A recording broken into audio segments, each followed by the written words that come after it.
Picture this. You're standing at the checkout counter at Target, and the total comes to $73.42.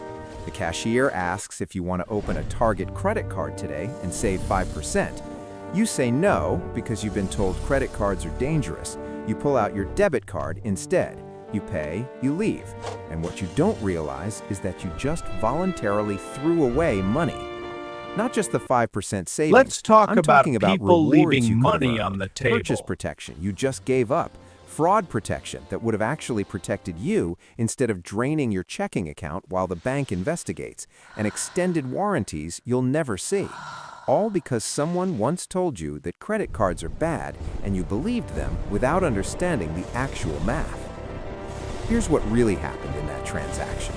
You used a debit card, which gave you exactly 0 rewards, 0 protections, and direct access to drain your actual bank account if someone steals your card number.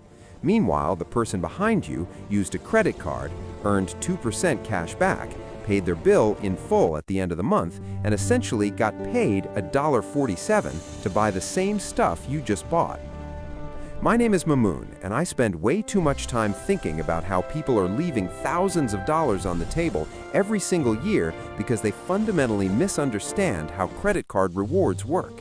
If you're someone who either avoids credit cards completely because you think they're inherently dangerous, or you have credit cards but you're using them wrong and basically donating money to banks instead of the other way around, make sure to hit that subscribe button and give this video a thumbs up if this helps you out.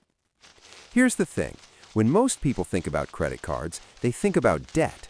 They think about interest rates and minimum payments and spiraling balances and everything their parents warned them about. And look, they're not completely wrong to be scared.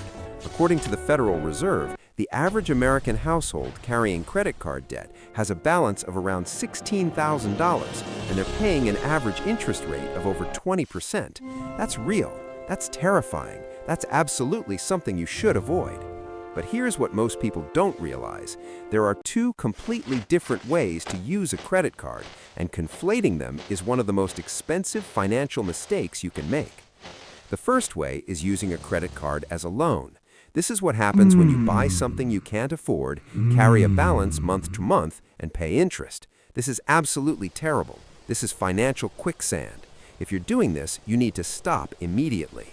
Nothing I'm about to tell you about rewards matters if you're paying interest, because interest will always exceed any rewards you could possibly earn. The second way is using a credit card as a payment method. This is what happens when you buy things you were going to buy anyway. You pay the full statement balance every month, and you never pay a single cent in interest. In this scenario, the credit card is just a tool that sits between you and your actual money, and that tool happens to pay you for using it. These are not the same thing, and the credit card industry has done a really good job of making people think they are the same thing because it serves their interests for you to be confused about this. Let me show you the numbers because this is where it gets really interesting.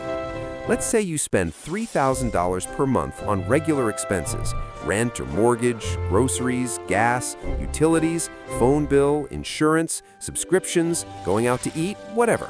$3,000, $36,000 per year. This isn't discretionary shopping sprees. This is just existing as an adult in the modern economy. Now, you have 3 options for how to pay for these things.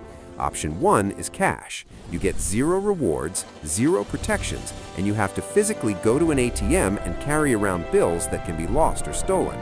Nobody actually does this for everything anymore, but it's worth mentioning because it's the baseline.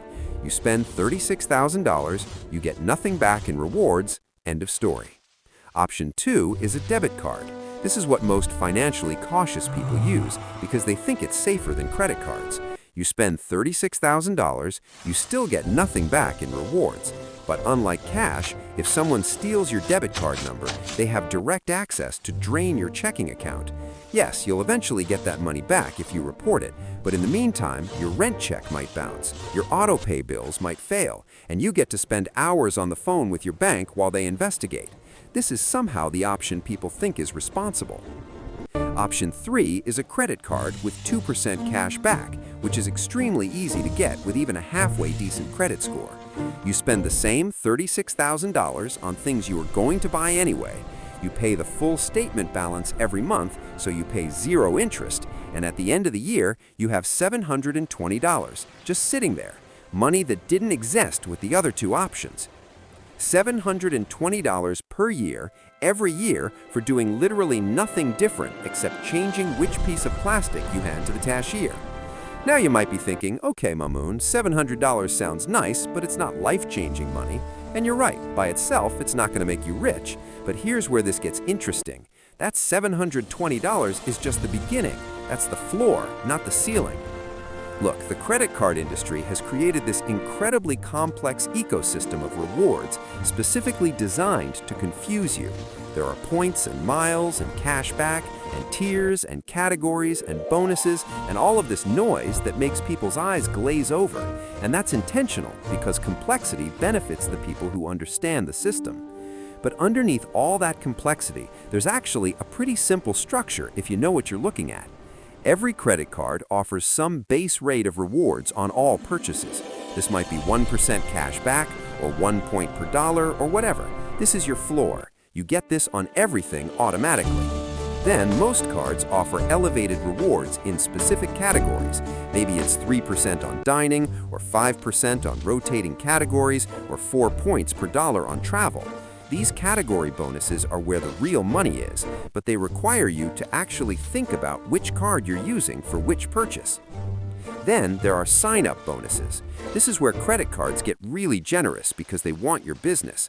They'll offer you 50,000 points or $600 cash back or whatever if you spend a certain amount in the first 3 months. And here's the thing, if you were going to spend that money anyway, this is literally free money for changing which card you use. Let me give you a real example. The Chase Sapphire Preferred card, which is one of the most popular travel rewards cards, currently offers 60,000 points after you spend $4,000 in the first 3 months.